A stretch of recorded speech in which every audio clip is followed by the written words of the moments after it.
Anyway, so there's actually tangible proof that Sodom and Gomorrah really lived, that it's a real historical place.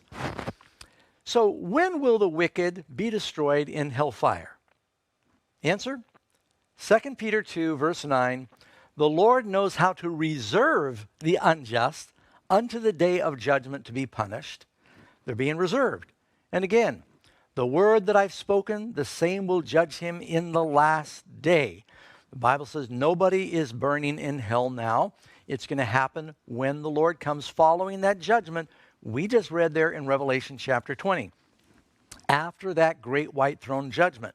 Now, I think that's so important to understand because I meet people that are concerned that a loved one they might have or a friend, they die in a clearly lost condition, that they're all of a sudden plunged down to this place of torment. And it is very hard for people to imagine that their lost child or their spouse or family member is burning, screaming and howling in a place of torment while they walk the earth.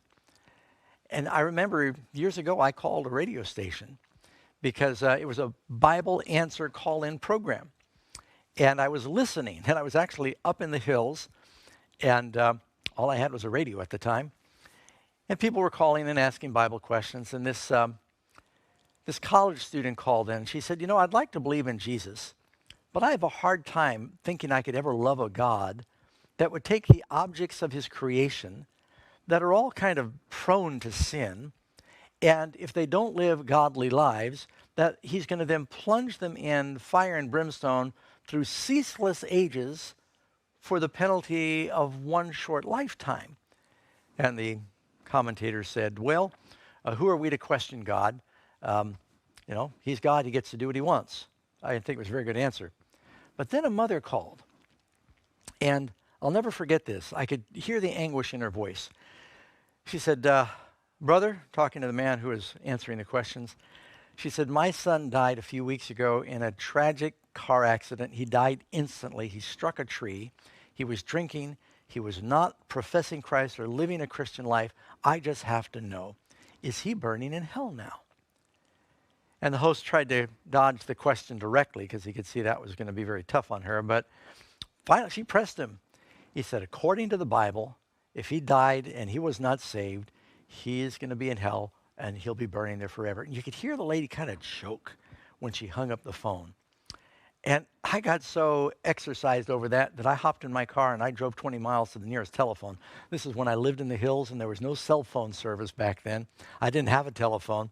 I drove to a friend that had a phone. I called the radio station, and miraculously, I got on this national radio program. It's a miracle. And I said, let me tell you what the Bible says. I was hoping that mother was listening. Because for me, the subject we're about to study was so liberating. You see, I grew up, and I went to a number of different schools, including 2 or 3 religious schools, where one of them in particular said that if you're good, you go to heaven. If you're bad, you go to hell. And hell, they said, is a place where you go as soon as you die, if you die lost, and you burn there forever and ever in molten fire and brimstone, screeching and writhing and howling in misery. And I started thinking about that. I said, that would mean that after 100 years go by, I don't like to burn for a minute.